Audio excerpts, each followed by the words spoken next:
Dirjen Bina Pemerintah. Dengan tema Kota Makassar Resilient dengan Metaverse, pemerintah Kota Makassar menggelar rapat koordinasi khusus yang digelar di salah satu hotel di Makassar, Sulawesi Selatan. Wali Kota Makassar Dani Pomanto mengatakan, resilient dengan Metaverse diharapkan menjadi langkah awal untuk memulihkan Kota Makassar dan melakukan mitigasi dari berbagai ancaman lingkungan. Dengan membangun kota resiliensi dan kota Sombere, Kota Makassar harus sigap terhadap ancaman bencana alam, kekeringan, dan pandemi. Selain itu, juga harus mengantisipasi ancaman sosial seperti SARA, kemiskinan, stunting, dan informasi bohong atau hoax.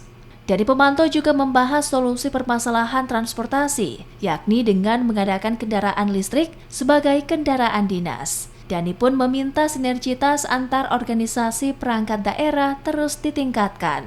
Kita tahu bahwa kita baru saja melaunching mobil listrik kita atau electrical vehicle kita, Cokmo. Kita bikin sendiri, lagi minta izin. Saya sudah lapor juga Pak Mendagri.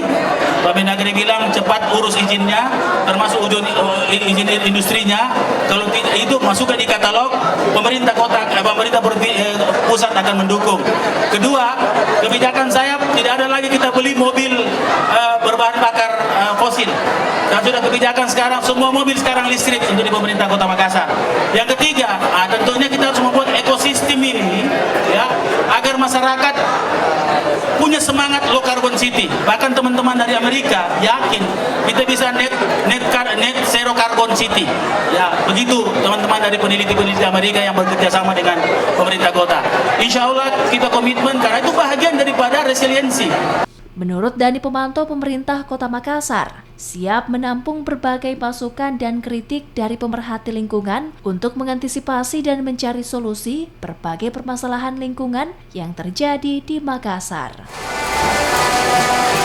Saudara, resiliensi dengan Metaverse yang diusung oleh Rakorsus tahun 2023 ini diharapkan untuk mewujudkan Kota Makassar menjadi kota yang memiliki semangat baru untuk memulihkan Kota Makassar dari berbagai permasalahan, baik itu dari segi permasalahan lingkungan seperti banjir dan juga permasalahan transportasi seperti kemacetan yang sering terjadi di Kota Makassar. Selain itu, resiliensi juga diharapkan Pemkot Makassar untuk mewujudkan kota berkelanjutan, di mana pembangunan kota yang berusaha untuk menyeimbangkan aspek ekonomi, aspek sosial budaya, dan juga aspek lingkungan agar bisa berjalan seiringan untuk memajukan Kota Makassar di tahun 2023 ini.